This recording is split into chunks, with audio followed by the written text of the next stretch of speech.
Bonjour, on se retrouve pour corriger l'exercice 5 du chapitre des fractions. Cet exercice porte la référence 5006. Alors, on va effectuer donc les calculs encore de fractions et puis donner des résultats sous des formes de fractions simplifiées, donc des fractions irréductibles. Bien, donc commençons par le cas petit a. Donc, on doit, voilà, on a un calcul à effectuer. Donc ici, il y a des soustractions. On sait que pour effectuer ces soustractions, on a besoin que les fractions aient le même dénominateur. Donc on va mettre toutes les fractions au même dénominateur. En particulier, on observe les dénominateurs, on a des dénominateurs 3 et 6, donc le plus petit multiple commun, c'est évidemment 6, donc on va tout mettre sur 6. Donc 5, c'est évidemment égal à la fraction 30 sixième. On multiplie 5 par 6, 5 c'est la fraction 5 sur 1, il y a plusieurs manières de voir les choses, et puis, ou alors vous dites que 30 divisé par 6 c'est bien égal à 5, donc on a la fraction 36e.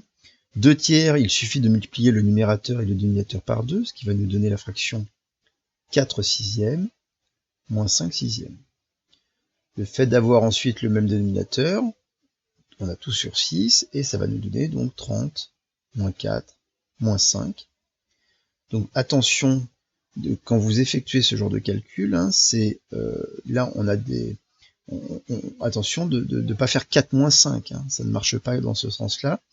Donc vous effectuez les calculs de gauche à droite, ou si vous voulez changer l'ordre, il faut vous dire que ça, c'est moins 4 plus moins 5, et pas 4 moins 5. Bref, 30 moins 4, c'est égal à 26, et 26 moins 5, c'est égal à 21, donc on obtient 21 sixièmes.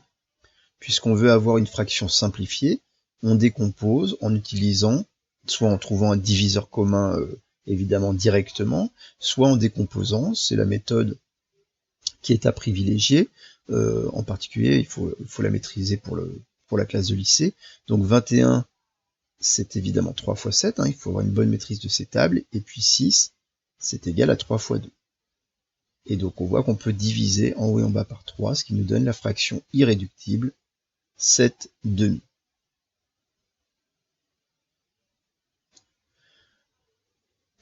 On passe au petit b. Donc le petit b, ici on a une soustraction et une multiplication, donc il faut tenir compte des priorités opératoires. La multiplication est prioritaire, donc on va effectuer cette multiplication en premier. Donc ça nous donne 5 demi, moins, donc on obtient 15 fois 21, on fait le produit des deux numérateurs, sur 6 fois 25. Alors on pourrait évidemment effectuer les multiplications, mais là c'est très judicieux d'essayer de simplifier avant d'effectuer les multiplications. Autrement dit, on va tout décomposer en produit de facteurs premiers. Donc 15 se décompose en 3 fois 5, 21 se décompose en 3 fois 7. Si vous n'êtes pas à l'aise avec ces décompositions en produit de facteurs premiers, je vous conseille de plutôt retravailler le chapitre arithmétique, et en particulier, il y a des exercices pour retravailler donc les décompositions en produits de facteurs premiers, qui sont essentiels. 6, on peut le décomposer en 3 fois 2, et 25 se décompose en 5 fois 5. Voilà. Alors, là, on voit que, tiens, il y a des diviseurs communs. Donc, on peut diviser en haut et en bas par 3. On peut diviser en haut et en bas par 5. Et c'est tout. On n'a pas d'autres diviseurs communs. Alors, ça nous donne la fraction 5 demi moins la fraction 21 dixièmes. Et vous voyez que d'abord on n'a pas des grands nombres, donc ça va être beaucoup plus simple. Et puis là c'est assez facile de mettre deux fractions au même dénominateur. Il nous suffit donc de transformer la fraction 5 demi, et donc en multipliant en haut et en bas par 5, on obtient la fraction 25 dixièmes, et donc on obtient 25 dixièmes moins 21 dixièmes, ce qui nous donne la fraction 4 dixièmes. La fraction 4 dixièmes n'est pas irréductible, puisque 4 et 10 sont deux nombres pairs, donc divisibles par 2. Donc il nous suffit de diviser en haut et en bas par 2, ce qui nous donne la fraction 2 cinquièmes.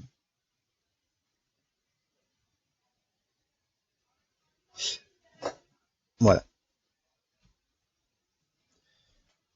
2 cinquièmes, on a divisé par 2. 2 et 5 sont des nombres premiers, donc c'est évidemment une fraction irréductible, puisqu'on ne peut pas les décomposer plus que ça. Alors, ensuite, le cas petit c. Donc le cas petit c, vous avez ici un produit de deux expressions ici. Donc il y a des parenthèses de priorité qui rendent donc l'addition et la soustraction prioritaires avant d'effectuer cette multiplication. La multiplication ici qui n'apparaît pas, mais on sait qu'il y a une multiplication. On a donc ici une somme à faire. Donc on va mettre au même dénominateur. La première fraction, donc on va tout mettre sur 6. Donc la première fraction, on va multiplier en haut et en bas par 2.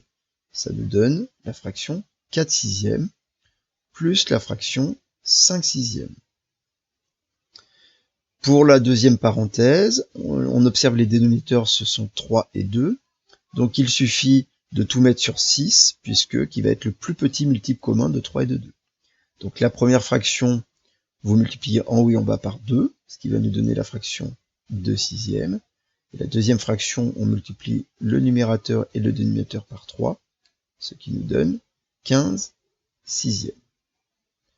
On obtient ici, donc, on n'a plus qu'à faire les sommes, donc 4 plus 5 sur 6, c'est-à-dire 9 sixièmes, multiplié par, alors 2 moins 15, c'est égal à moins 13,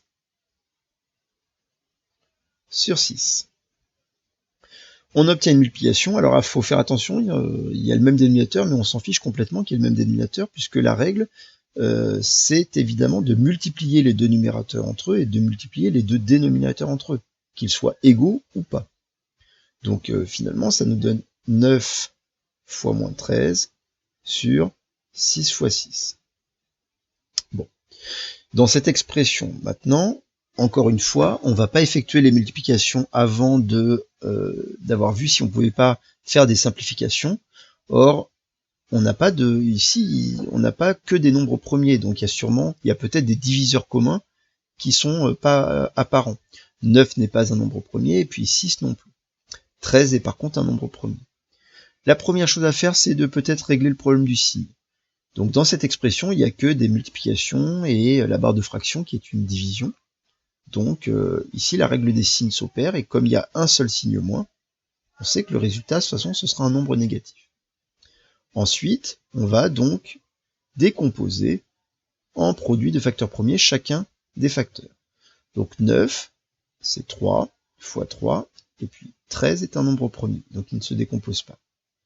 6, c'est égal à 3 fois 2, et 6 est égal à 3 fois 2. Et vous voyez qu'apparaît deux diviseurs communs qui sont 3 et 3. Bien. Donc au final, il nous reste moins 13 sur 4. Et on est sûr que 13 quarts est une fraction irréductible.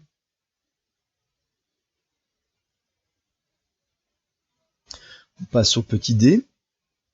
Donc le petit d, on a ici encore une fois plusieurs opérations, mais on a des parenthèses de priorité. Donc cette multiplication-là sera à effectuer en dernier. Donc, on va garder 6 cinquièmes. Et puis on va effectuer nos opérations qui sont à l'intérieur des parenthèses de priorité. On a une multiplication, une soustraction. La multiplication est prioritaire sur la soustraction. Donc on va effectuer ce produit.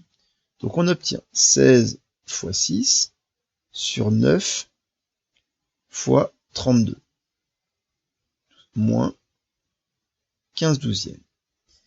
Encore une fois, il faut qu'on essaie de simplifier avant d'effectuer le calcul.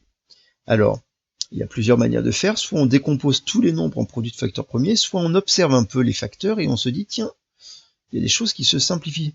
Par exemple, peut-être que 32, vous savez que c'est le double de 16. 16 fois 2, ou 16 plus 16, c'est égal à 32. Et donc, si on décompose 32 en 16 fois 2, il y aura un facteur 16 en haut et en bas. Et donc, on n'a pas besoin de redécomposer 16. On peut très bien se dire, finalement, le 16, je le garde parce que je sais qu'il va se simplifier avec un autre 16 au dénominateur. 6 et 9, ça vaut le coup peut-être de les décomposer. Donc 6, c'est 3 fois 2. Et 9, c'est égal à 3 fois 3. Et donc il nous reste 32, on avait dit que c'était 16 fois 2. Alors c'est une décomposition de 32, ce n'est pas la décomposition en produit facteur premier. Et vous voyez que c'est intéressant parce que là, tout de suite comme ça, on divise par 16 en haut et en bas. On s'aperçoit qu'on peut aussi diviser par 3, et puis on peut aussi diviser par 2. Je le garde comme ça pour l'instant. Bien. Alors, qu'est-ce qu'il nous reste? Une fois qu'on a fait ces simplifications, en fait, au numérateur, il ne vous reste plus rien. Alors, quand il vous reste plus rien comme ça dans un numérateur, c'est, vous savez qu'il y a, c'est un peu comme s'il restait un fois 1. Hein, il ne reste pas 0. Quand on a effectué des divisions, parce que ces simplifications qu'on effectue, ce sont en fait des divisions, et quand en gros vous avez tout divisé, c'est que tout votre numérateur, en fait, vous l'avez divisé par lui-même. Il vous reste 1. Donc en fait, il reste 1 tiers. Donc on a 1 tiers moins 15 douzièmes. Alors 1 tiers moins 15 douzièmes, on peut...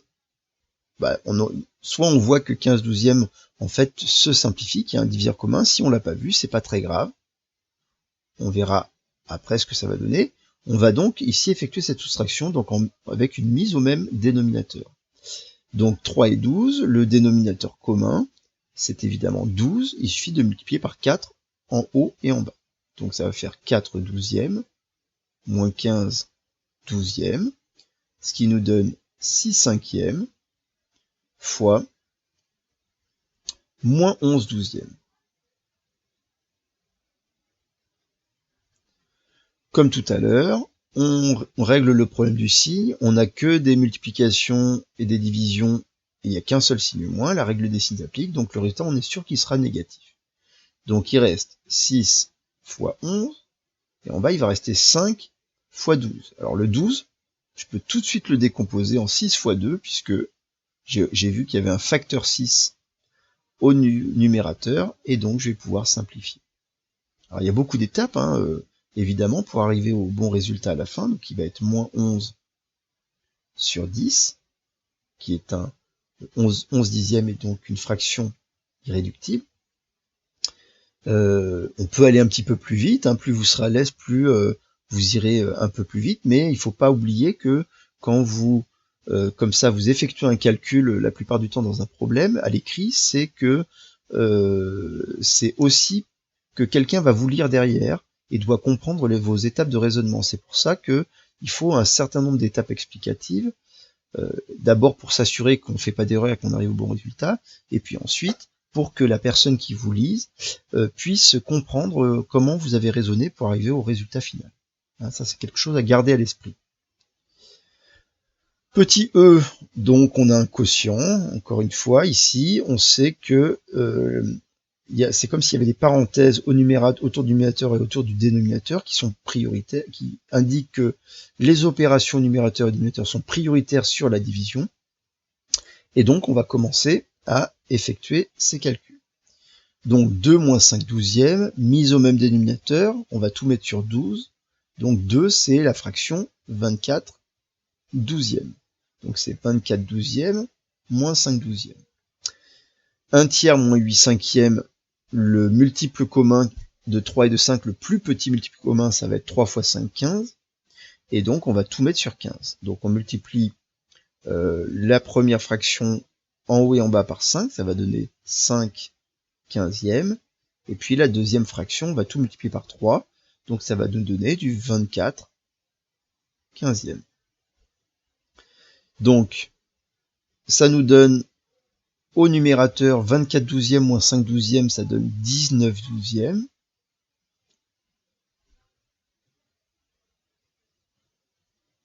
Et 5 quinzièmes moins 24 quinzièmes, ça va donner moins 19 quinzièmes. Comme on l'avait vu, diviser par un nombre, c'est multiplier par son inverse. Autrement dit, 19 douzièmes, on doit le diviser par moins 19 quinzièmes, donc ça revient à multiplier par l'inverse de moins 19 quinzièmes, qui est 15 moins 19e. Ce produit-là, c'est un nombre qui a un signe.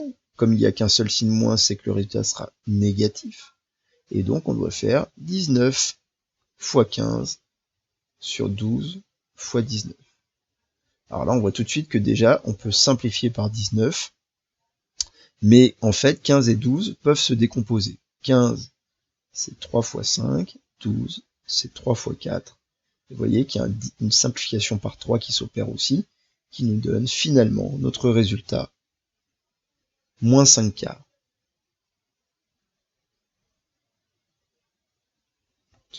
Voilà pour le petit e. Donc voilà, on continue, on a encore un dernier exemple. Donc le petit f pour terminer. Donc ici, un certain nombre d'opérations, des priorités, des parenthèses de priorité, qui nous dit que les opérations entre parenthèses sont prioritaires, et puisqu'on a une soustraction et une multiplication, c'est la multiplication qui est prioritaire. Donc allons-y, ça nous donne 5 demi moins. Alors, on va tout mettre sous une barre de fraction, mais on va décomposer. Alors, je peux observer tout de suite, là, 6 et 12, là, tiens, je vais garder mon 6, parce que je sais que 12, c'est 2 fois 6, hein, comme tout à l'heure.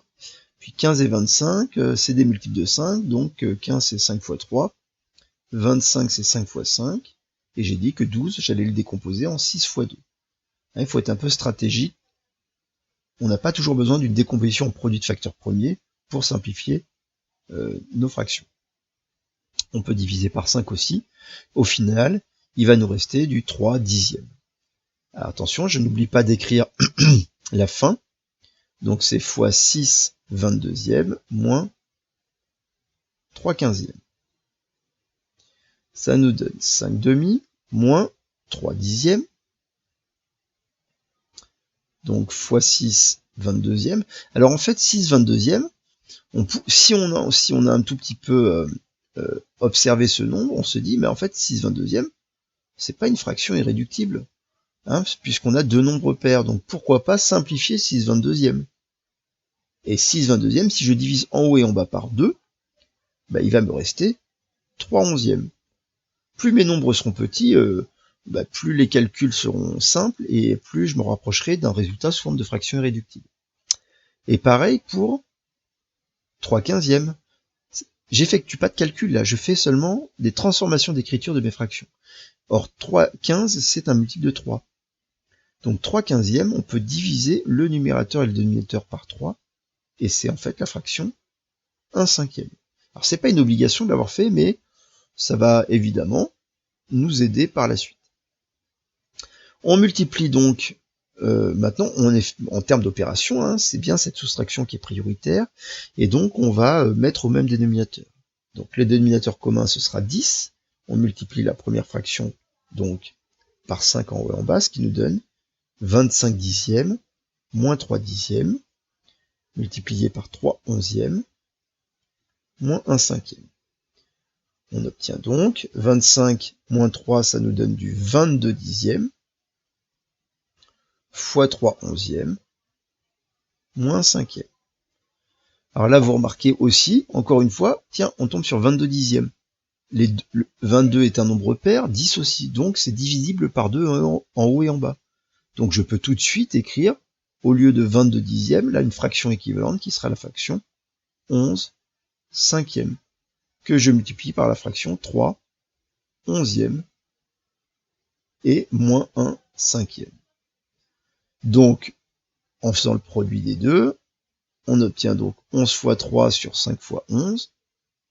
Et là, on dit, ah bah tiens, je peux diviser en haut et en bas par 11, simplifier par 11, ce qui me le donne 3 cinquièmes moins 1 cinquième. Alors, en fait, cette étape-là que je viens d'écrire, souvent on ne l'écrit pas, on va directement simplifier à l'étape d'avant. Hein, vous avez vu que ces calculs, finalement, prennent beaucoup de lignes quand on les écrit en colonne comme ça, et donc il y a quelques étapes qu'on essaie de ne pas écrire pour aller un petit peu plus vite. Bon, enfin, 3 cinquièmes moins 1 cinquième, c'est égal à la fraction 2 cinquièmes, qui est une fraction irréductible, puisque 2 et 5 sont des nombres premiers, donc ils n'ont pas de diviseur commun, autre que 1, comme d'habitude. Voilà, donc ça clôt cet exercice numéro 5 sur le chapitre des fractions. Au revoir.